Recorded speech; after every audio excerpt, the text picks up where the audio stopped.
All right, I've been looking forward to this. In fact, I made a mental note when I saw that Coach Young had retired from coaching. Bill Young, former Oklahoma State player, former Oklahoma State assistant coach, defensive coordinator, has coached a lot of places, has coached a lot of young men, has had a positive impact on a lot of young men. I know this.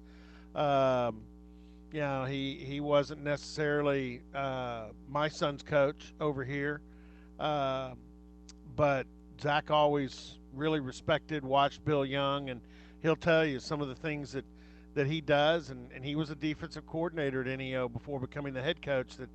That he said, yeah, I learned some of that from Bill Young. There's no doubt about it. And there's a lot of other coaches out there that have learned a lot from Bill Young. So I made a mental note when Coach Young retired that I wanted to, before the next season, I wanted to see if I could get him on and just talk football with somebody who's seen and coached a lot of football with a lot of football players and a lot of good coaches along the way.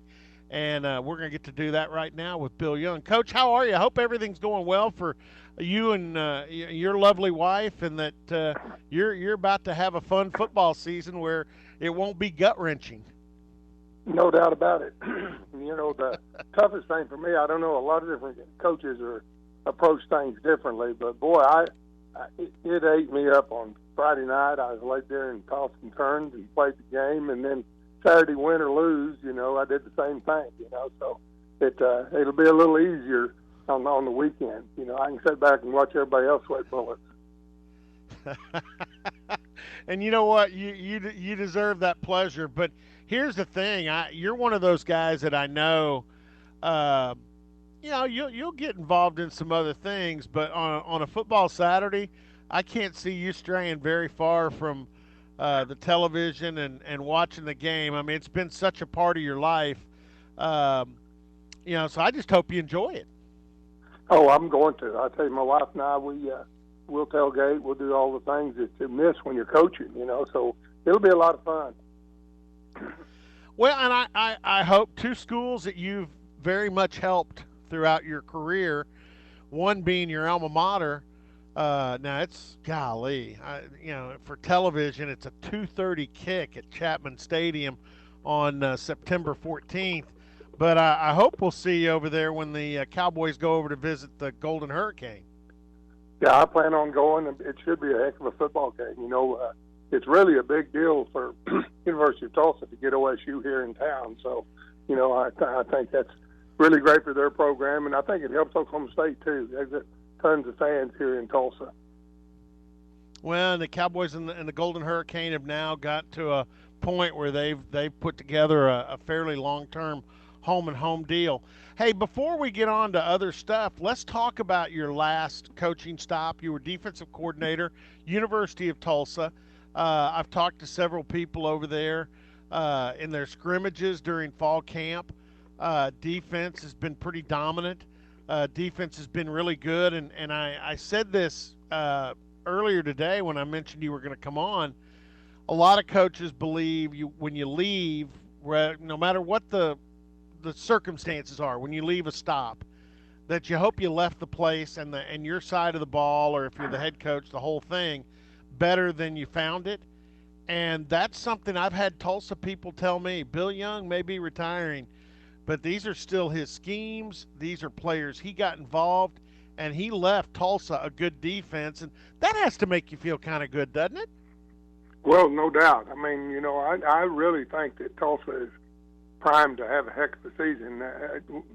So many things are involved in being successful, and one of them is staying healthy. And we really struggled doing that the last 3 years that I was there. So, the thing that has happened now, if you look at their depth chart, is the second group is right there, almost as good as the first group, and that's what you're looking for as a coach. So I think they're going to have enough depth that if somebody does get banged up, they'll have somebody step up and take his place.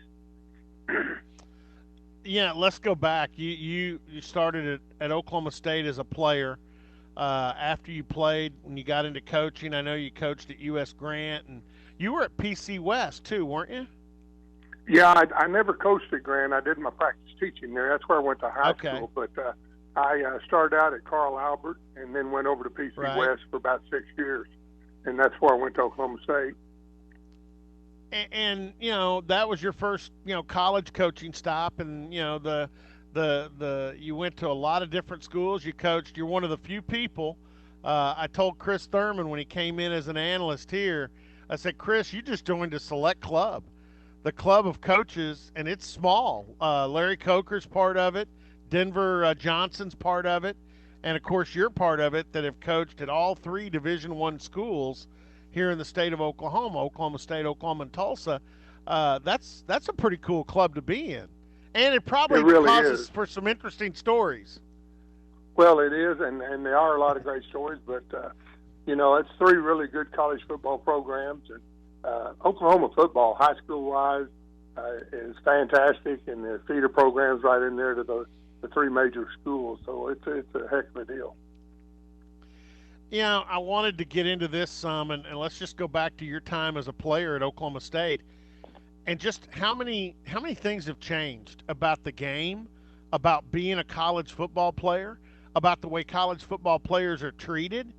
I mean, you've seen a lot of advancements, and some would say in the game itself, it's questionable how much of it's advancement, because a lot of people long for the old days of the way the game was played, a little more hard nosed, a little more between the tackles. But uh, you've seen a lot of changes in this sport. Well, I tell you, it's amazing how football has changed. The coaching, when I was at Oklahoma State as a player, we had phenomenal coaches. I mean, they were unbelievably knowledgeable and all of that. But the way the players were treated and so forth, I mean, if we treated the players like they did, we'd be under the jailhouse basement. So I mean, it was unbelievable. You go back. My experience at OSU was wonderful. I loved everybody. I'm certainly not complaining, but we started out with 120 freshmen. It was last year the unlimited scholarship. That's obviously the only reason I got to go there. And then we had another 40 walk-ons, and when I left, there was 11 of us left. So I mean that shows you the intensity and so on and so forth of it. And facility-wise, golly, it's the Taj Mahal now, and I'll give you a good illustration. We were in the basement of Gallagher Hall when I was a freshman in our dressing room, and if it rained real hard, we had to walk on top of the benches to get to our lockers because there's about 6-8 inches of water in the floor. So it's a little bit different. How close was your locker room in the basement of Gallagher to the rifle range? It was a rifle range. They didn't really have a rifle range at the time, but that's Yeah. where they ended up putting it. Okay. Okay. I wondered because I've heard some of those old stories, but and then as a coach, because I know by the time a lot of the things are coming in that we see now, the air raid, the spreads, the RPOs, all the things the offense started doing. I know with Jim Knowles, who came in last year as a defensive coordinator, and talking to him after the season, he goes, I didn't grasp that every play, the guy calling the play for the offense opposite me was trying to score. I mean, you just didn't see that in the other conferences that he'd coached in before. But in the Big 12, offensive coordinators do think they can score on every play. So as a defensive coordinator, I remember, you and then Glenn after you, and having to scheme and having to try and stop some offenses that we've never seen the likes of until they started up in the Big 12, I don't think. Well, the thing about it, you go back and look at the last several years in the Big 12 conference at the caliber of quarterbacks that they've got. I mean, I can't tell you how many of them are playing in the NFL. So I mean that gives you a little illustration. And the first time I coached at Oklahoma State back in '76 through '78. Everybody run the option. It's either the wishbone or split back veer or I option. And, they had at least one tight end in there, and they packed the box, and it was going to blow your nose, and you're going to have to stop the run if you had a chance to win, and then they'd hit you with play action passes. But, Now everybody's into this, so-called air raid or spread or whatever, where you got, four wide out, sometimes five, and it's interesting. It's you make one little mistake in an open field like that, and all of a sudden it's 6 points. I crossed paths with you briefly when you mentioned that first stop at Oklahoma State, and like you said back then, everything was learning, option assignment football. Who has the dive, who has the quarterback, who has the pitch. When you look back on those days, and like you said, OU was running the wishbone, and Oklahoma State had come out of a period where they'd run the wishbone some and gone a little bit more back to, the eye or sometimes split back. Nebraska was really a powerful eye with some option attached to it. Who gave you the most headaches? I mean, who would you rather not have to face, that wishbone at OU or and Colorado had one heck of a running attack back then as well. Mm-hmm. Well, it was back in that day. It was Oklahoma and Nebraska that were really winning the conference almost every year. We tied Oklahoma and tied Colorado one year, and it was a crazy deal. I mean, we got Colorado down with about 40 seconds to go in the game, and it was fourth down and 30 yards to go, and they threw a Hail Mary into the back of the end zone, and we had a knucklehead defensive back, intercepted instead of knocking it down. Then not only that, he tried to run it out of the end zone and got tackled on the one and fumbled. And they punched it in and ended up beating us, and it made it a three-way tie. We had beaten Oklahoma earlier in the year, so we ended up going to the Tangerine Bowl, and Colorado ended up going to the Orange Bowl. So, I mean, that's how close it was, But OU and Nebraska, like you said, Nebraska, that was in their heyday. They were really rolling at that time. Yeah, Jerry Kramer, and Coach, I will say this. Jerry still there's still two OSU former players that when I run into them, they have that look on their face of, man, I really regret what happened. And that's Jerry, and then Brent Parker, who's coaching up with Scotty Harmon up at Ponca City now. And of course, Brent was the one that Gundy threw that pass to in the 88 game against OU in the back of the end zone, that it just kind of went through Brent's fingertips there. But I remember those stories. Talk about, you coached in the NFL briefly too, but then worked your way back to college. Was that on purpose? I mean, was there something about the NFL that was different, that you just felt college was more your cup of tea, or how'd that experience go with the pros? Well, I wanted to coach in the NFL because it was an experience that I'd never had, and I ended up getting on at the Detroit Lions, and to be honest with you, it was a little bit disappointing for me because I'd been so involved in game planning and the practice and all of this and that, and we had a great defensive coordinator, but he had been coaching for a long, long time. He knew exactly what he wanted to do, and really didn't necessarily need a lot of input from everybody else. And we didn't meet that much on defense, and I'd get in my room, make a cut up, pass cut up, run cut up for my D lineman, and then I didn't have anything else to do. I was bored stiff, and college football is, the players are so much tuned into going to school and playing college ball and all that, and the NFL, it's kind of business. Everybody, they come in, they eat breakfast, meet, walk through, meet, practice, meet, and then they're gone, and it was just the days were really, really long for me because I didn't have that interaction with the other coaches and so forth. So when I made it through the one season and had another year on my contract, but they were really nice there at Detroit. They let me out of that year, and I went to the University of Kansas. And obviously, if I'd gone to Kansas and seen the players and all of that, I might not have gone. So, boy, it was in a tough straits when we first got there.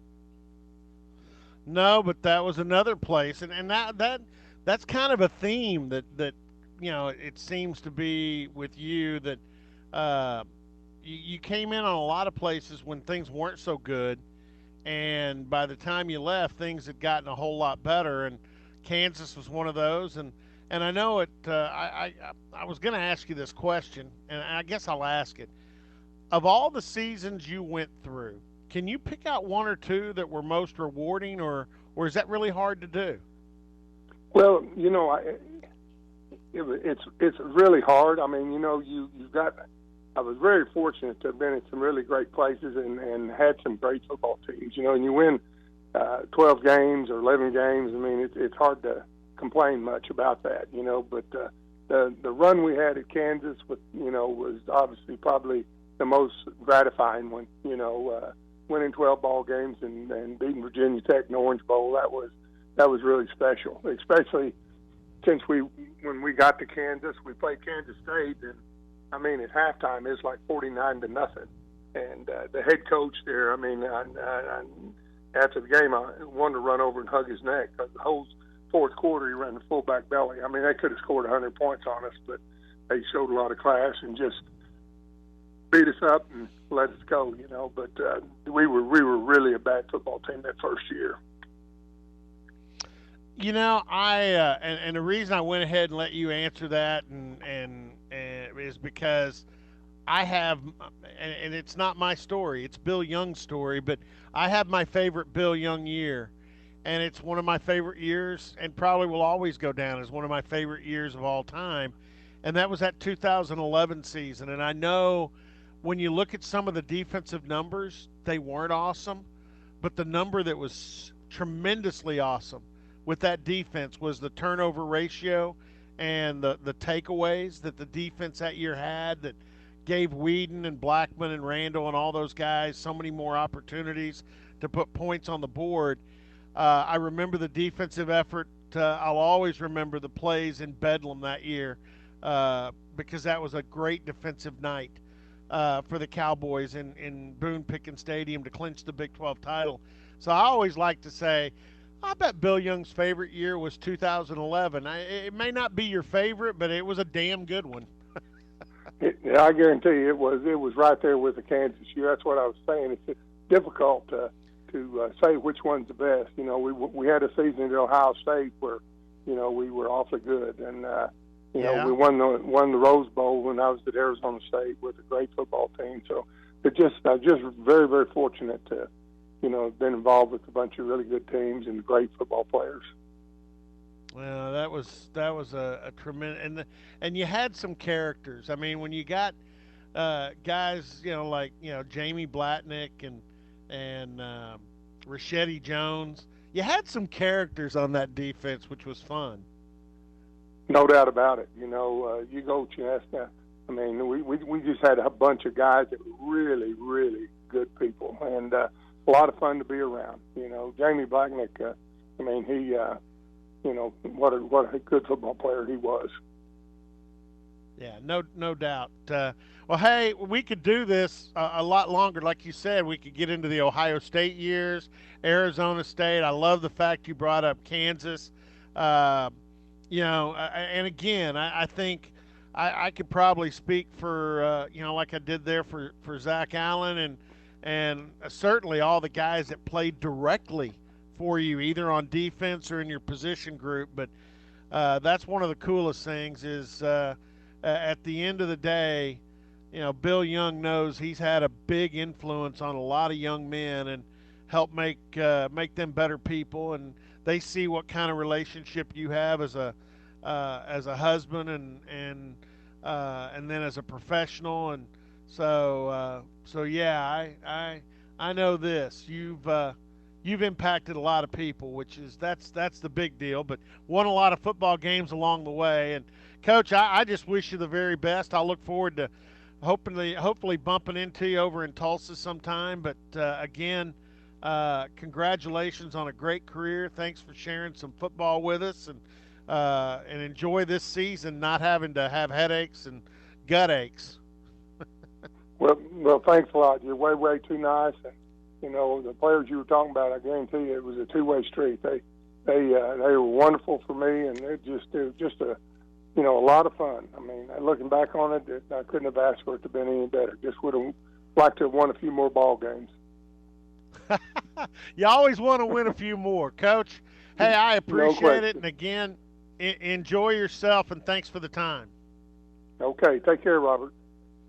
All right, Bill Young.